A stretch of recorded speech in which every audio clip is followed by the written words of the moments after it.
Starting your career is a pivotal step in the long march toward death. The 10-minute walk across campus to class quintuples. You don't have homework anymore, but the last people you want to hear from still slide into your DMs at inappropriate times. And most importantly, you can afford previously unattainable luxuries like a Rolex or going to the doctor. But this newfound freedom doesn't come without a cost. There was a viral TikTok a while ago of a young woman at her first job lamenting the 9-to-5 lifestyle. Between work hours, her commute, being salaried possibly so work hours are actually meaningless, and chores like cooking and cleaning, she felt cheated by the system. All that hardship just to afford a 1-bedroom apartment in Midtown with 3 roommates? What's unfortunate is there was a really easy way to avoid that stress by being born into generational wealth. However, if like her, you weren't smart enough to make that choice, you'll need a workplace survival guide. The absolute first thing I think you should master is leveraging business parlance to add value to otherwise vapid sentiments. In other words, use jargon. Imagine if you got credit for all your filler words. Where do you want to go for dinner? I don't know, like, someplace like, pizza, maybe. I wish I could articulate like he can. This is what it's like when you learn to use jargon. People love jargon because it gatekeeps outsiders and gives you a nice dose of inflated sense of importance. Imagine you're in a meeting and your boss goes, "We're not hitting our targets for this quarter, John." In this scenario, your name is John. John, what do you think we should do? You could say, well, gee, I don't know, I'm just a junior accountant. Or you could say, to stay ahead of the curve, we need to strategically realign our resources to better leverage our core competencies. Now, you might be wondering, what does that mean? And there's the beauty.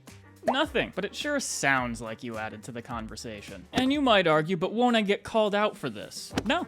You just double down. By synergizing our cross-functional teams, we can foster a holistic approach to meeting our KPIs by implementing scalable solutions that ensure we remain agile in this market landscape. And yes, everyone's in on it, but no one can admit it because that would ruin the illusion. There are 2 types of jargon to master: common jargon and industry jargon. Think of it like the main language and your dialect. Industry jargon is words or acronyms unique to your field. For example, if you work in mortgages and someone asks you about an LTV, they're asking you about loan to value. If you work in marketing at Coca-Cola and someone asks you about LTV, they're referring to long-term value or lifetime value. Common jargon can always be used to fill space regardless of your industry or function. Let me give you one final pertinent example. What's up, YouTube? If you like this video, I'm gonna need you to smash the subscribe button, turn on notifications, and leave a comment. None of my viewers are subscribed, and subscribing is free. You can unsubscribe at any time. There's no reason not to. It helps me out a lot, and I appreciate all of the love and support.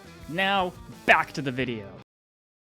Now that you have your jargon armor cleaned and ready to go, you'll need a strategy to survive meetings. Meetings are funny because when you're a kid and you think of business, you think of people in suits having meetings. Once you get your first job, you realize that meetings are the antithesis of business. It's not uncommon to have a meeting to prepare for the meeting, have that meeting, and then have a meeting to discuss how the meeting went. Depending on your position, you might have entire days filled with back-to-back meetings. I suggest taking a page out of SBF's book where he apparently played League of Legends in a meeting and somehow spun it into him being such a genius he could multitask. And while it's universally agreed that meetings drown productivity with their bare hands, it's unlikely that forced meetings will end anytime soon. Why? Because part of your new job is performative. When I was a kid, my grandmother used to watch a soap opera, and one of the central characters was a CEO. I mean, most of the characters were somehow, but this one in particular, every single episode, he would do things like slam his hands on the table and say, "This is a business." It turns out that was a pretty accurate depiction of work. And while this varies by company, there are entire cultures well known for the sentiment that looking like you're working is valued much more highly than actually working. So you're going to encounter this at some point. Before your first job, you're likely to think, naturally, that the highest, best paid executives are the best. The ones who know the most, the ones who inspire their employees the best, the ones who work the hardest. I miss those days. A good lesson to learn early is that that's not always true. If you want more information, maybe on a weekend or when you have 8 hours of free time in a row, I'd ask someone who got denied a promotion for being too good what they think about looks versus reality at work. The unironic answer to career success is people skills. Conventional networking advice has you connect with several people when you first start. A mentor, someone in the position directly ahead of yours, some cross-functional connections. So like if you work in sales, maybe an HR manager. But that's kind of a lot of work. And if you want an express ticket to corporate success, it's time to learn about office politics. Do you ever watch Game of Thrones? Everyone's this conniving character trying to screw each other over. That's you now. Trying to make friends at the office is a rookie mistake. There's no such things as real friends at work. And now you're gonna be doing the backstabbing first. Wow. Look for areas of weakness, things colleagues have tried to hide, vices, mistakes people have made. Play everyone against each other and snitch to your boss as often as you can until you're the only one left. You know what they call the only employee in the finance department? CFO, baby. Now, this brings me to another point. The amount of people I have heard, shockingly, have some experience and then say, like, a revelation they could not have possibly fathomed if not for their extremely unique circumstances. HR is not your friend is pretty high. Listen, HR stands for human resources, and it manages what it sounds like. Human resources.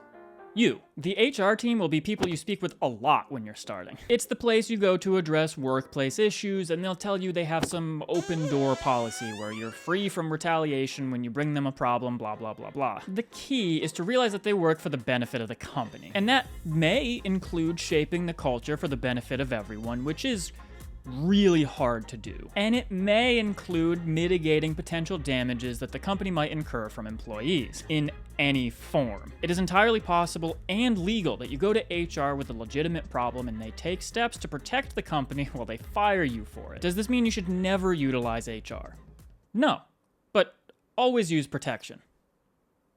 Did you know they've done studies on how commuting makes us miserable? Like, quite a few. Here's one where the conclusion is, we find that the longer the commute time workers use, the lower satisfaction with work and life they have. The long commute also causes health damage, affecting physical health and causing inactivity. These same scientists actually have a research paper on how people on fire feel too hot. Now, this is from 2022, and what's cool is their conclusion was better public transportation infrastructure can decrease commuting time, especially the construction of subways. Back in my day, the conclusion was, oh, well, have you tried podcasts or audiobooks? Which, it turns out, isn't that effective in mitigating the urge to ram into the guy who just cut me off. So I'd only work from home. And speaking of, before you accept your offer, you'll have the opportunity to negotiate. Most people don't. And as this graph clearly demonstrates, that compounds to create a lot of lost money over a career. But Mimir, what if they rescind my offer because I tried to negotiate? Yeah, that'd be something. Don't forget you can also negotiate for other things besides your salary, like a parking space or the interviewer's phone number.